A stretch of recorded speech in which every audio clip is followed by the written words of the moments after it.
Alright, first off, I want to apologize for bringing this other videos that I'm going to be doing out late. A lot of stuff has been pushed back due to some serious, very, very stressful, very, very painful personal matters that I had to go through on my end of the street. So I had to deal with a lot of stuff there. That put a lot of stuff on hold, including my writing, and it aggravates me because a lot of stuff I want to do, I just can't do to either work or at home, and it just bothers me. But I wasn't going to go and let this year go by without talking about the movies that I have seen. And there's a lot of movies that I've seen. There's a lot of movies that I'm also going to be review on a DVD front. I also have the flashback reviews that I'm also going to be doing. So I didn't want to just go dive into the flashback reviews without at least talking about some of the films that I talked first. And as the flashback reviews are going to be released, which they will be released very, very soon, I'm going to still do the recent films that I've seen, or the films I saw on DVD, and just go with that. I think it's fair, especially for those who waited patiently. So again, I do apologize for that. But when it comes to family issues, especially my issues, I have to deal with that first. YouTube always becomes second. With that being said, I'm going to talk about Captain America, The Winter Soldier, a film that I couldn't wait to see. I saw it the minute it came out, minus the 3D experience, and my feeling towards this film goes like this. I asked myself when I first saw that trailer, can Captain America feature just Captain America and not just be a co-star in his own film? I did a short review in a trailer about this, and I've seen the first trailer, and I didn't feel they was actually going to make Captain America the focal point of the movie. A lot of reason is S.H.I.E.L.D. was involved. And I was like, this looks like more like a S.H.I.E.L.D. movie disguised as a Captain America movie.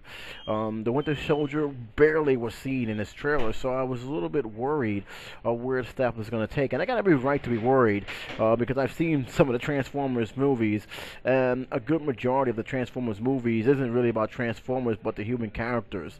And that really was a turnoff at some point to the movies. Granted, there are some things I didn't like about the Transformers films. There's a whole lot of other stuff that just scratched my head and wondering what Michael Bay was trying to do with that series. And all that was my concern going into this movie. I'm happy to say that all the worries that I had was completely eradicated, because the moment I sat down and saw the film, I was very, very hooked into it. I'm not going to do too many spoilers. I'm not going to go too many into details. I'm just going to do the review, give you my feelings, and I'll let you guys decide for yourself. But needless to say, out of all the comic book films I've saw, this one was the most well-written comic book film that I had the pleasure of seeing. And that says a lot, because comic book films, in terms of script writing and story structure, is always very tricky. It never is a perfect blend when it comes to that. Sometimes the story lacks realistic values, or is just way too cheesy, and the actors have to work with what they got. In this one, it was well written. The story was well written, the characters was well written, and the actors really performed, pretty much put their A game into it. I never sat there and said that everybody was phoning it in. Is this a perfect film? Absolutely not. There's a lot of flaws in this film that we can actually nitpick on. But notice I say nitpick. It's not something that I sit down there and scratch my head and wondering, why did they do this, why did they do that? There's a lot of stuff here that, even with all the flaws that they have in this movie, I still sat down and enjoyed this movie. I still sat down and say, this is a great, fun action film, and that's something that I actually enjoyed. Is it better than the first film? Yes, it is. It's better than the first film, and I loved the first film. And I was kind of surprised, because I'm noticing a lot of videos, especially with Honest Trailer and Simpsons, that they claim that this is the hero that nobody likes, and I just scratched my head and asked, why? Have you seen the other Captain America movies that came out throughout the years? This is as close as you're going to get to a Captain America movie. Let's keep it real here. This film, along with even the first film, is more of a propaganda film than anything else. And no question about it. What is the propaganda involved of it? weapons of mass destruction, weapons used to protect us by through fear. And this is something that I actually think worked well with Captain America and even with Nick Fury. I actually like these two characters when how they interact because you can see that even though there's a respect towards each other, there's a bit of a rift in terms of how to move forward in protecting the country. And nothing can say that better than when they actually will stand toe to toe and witnesses these weapons that can actually take out an enemy before they even have strikes. What's the consequences of it? They can also take, if in the wrong hands, or could take out other people who are not terrorists but innocent people. And Captain America is not feeling this. In fact, this is something where his loyalty to his country and to his cause is practically put into question because he is saying this is not freedom, this is fear. And Nick Fury say, hey, look, man, you can't trust everybody. Sometimes you have to be this aggressive to take down the enemy. So you get that situation, and you really get the feeling that now, for the first time since the series started, that there is definitely questions that Captain America is going through, and that was not really fully explored in the first one. I didn't expect that to be that way in the first one, but now with this film, you kind of expect that to happen a lot more as this film go forward. What I also like about what this film has done was that they didn't play "we need to catch up" card.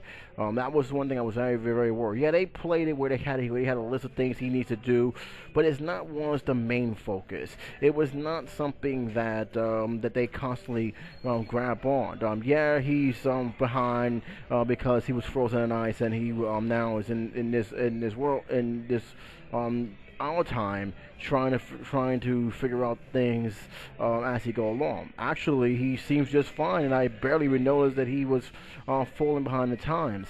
I liked the interaction he had with the people he came in contact with, but most importantly, he's doing what Captain America does best, and I think that was one of the things that I actually enjoyed. So they didn't play that. Only time they actually played is when they showed that list, and that's really about it.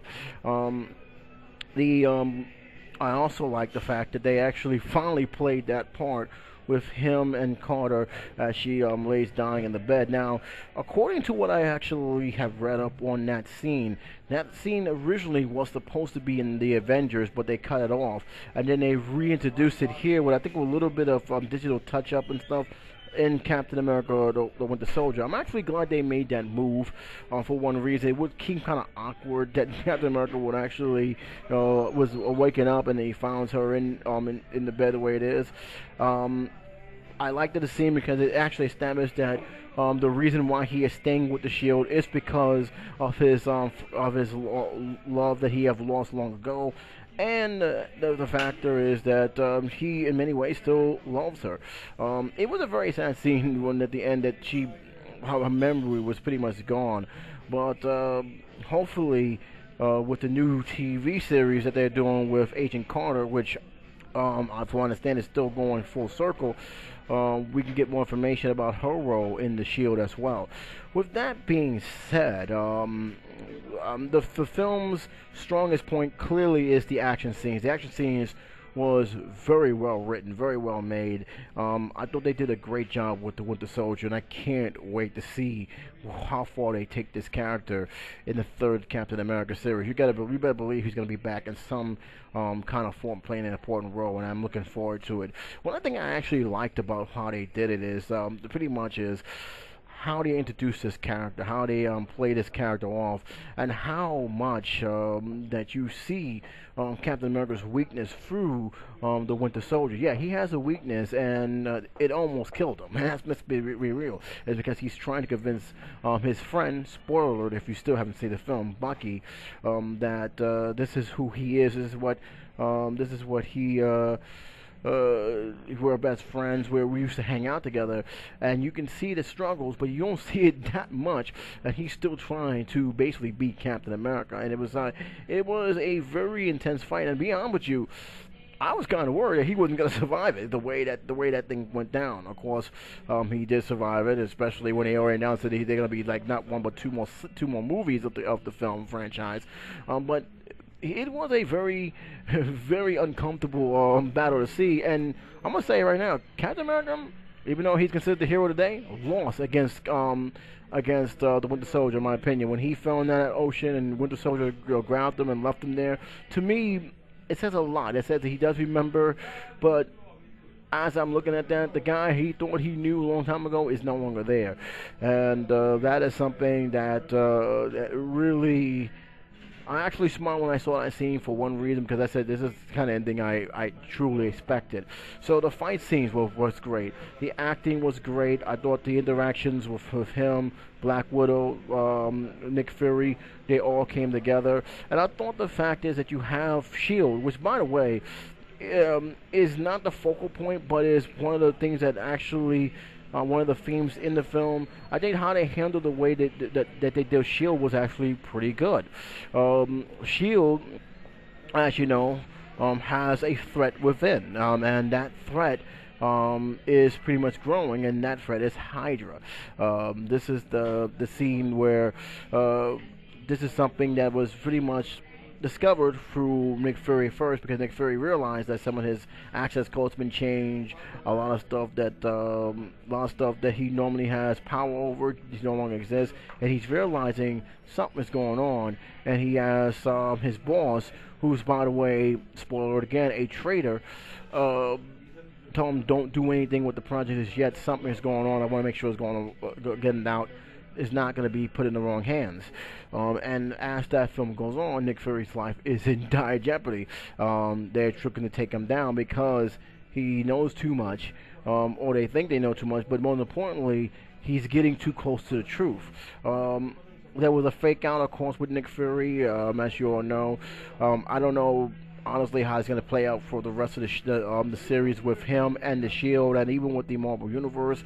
You gotta believe that that's actually gonna come to a head as the Avengers 2 is gonna come as Lincoln Chrysler. But to me, everything that I actually liked about that scenery, it made sense. And to me, you have now Captain America realizing that there's something more to it than what's going on, and now they're going after him and the Black Widow, and you see them trying to survive at the same time, trying to get answers as to what's going on, and no doubt they found out about it through through their past, through Hydra, especially that one mad scientist who miraculously survived through a old ancient computer. So it's very, very interesting how they have played into this. Again, I don't have too many complaints, except for one, and I gotta say this is the only thing that scratched my head in this whole series, and that was when he had that USB drive containing a lot of information. And out of all the hiding places he could have chose, he chose to put it in a vending machine. One, how did he open the vending machine without damaging it, without nobody seeing? And two, what makes you think that was actually a good hiding place? Luckily, Black Widow was able to get that USB drive, but this brought to a lot of mistrust between her and Cap, which honestly he shouldn't be trusting her in the first place. That's just me, but that's the kind of thing that I actually was a little bit, I don't know, they didn't do a very good job with that one. With that, it's almost like they was painted in the corner of how they're gonna best hide that chip. Which brings me to something else I was very happy with. There was no romantic interest between Captain America and Black Widow. I'm actually happy with that. I was very, very worried about those two actually getting together, which they didn't. And they was playing with other. They were saying marquee sounds, little cocky sounds that you normally get when you're just, our friends just teasing each other. But that was as far as it went, and I'm actually kind of glad it did. It would have been, I think, a lot of fans of Captain America, and even with the Black Widow character, would not be too happy if that was the case. But they didn't do it. They did a good job with their interactions, and I'm actually happy that they kept it at that. Again, it's hardly any complaints about this movie. I really did enjoy this film, and to me is a textbook classic of what to do right with a comic film, especially with this, because again, you watching, and whether you realize or not, a propaganda movie. They could have easily shoved down how dangerous this weapon is and how wrong it is in our faces. They didn't do that. They allowed the characters to tell the story. The action was there. We knew this was going to be the theme of the story, but it wasn't something they needed to preach, and that was the whole thing.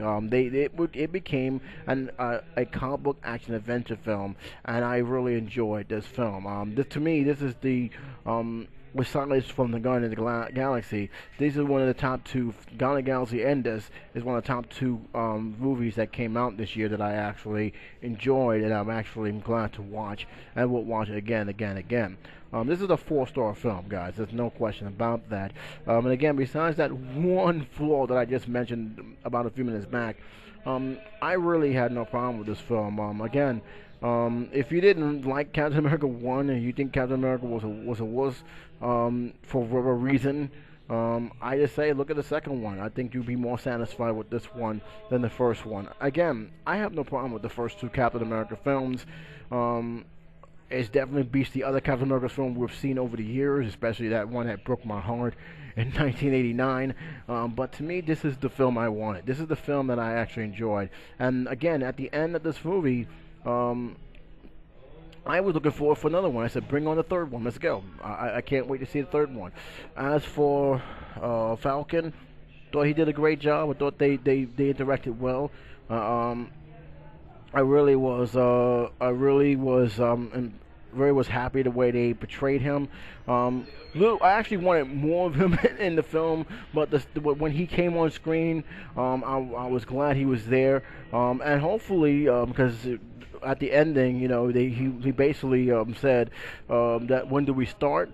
I got a feeling that he's going to be a lot more in the storyline than I think people actually will give him credit for. So I want to make sure I bring that out before I end this video. Again, it's an enjoyable film.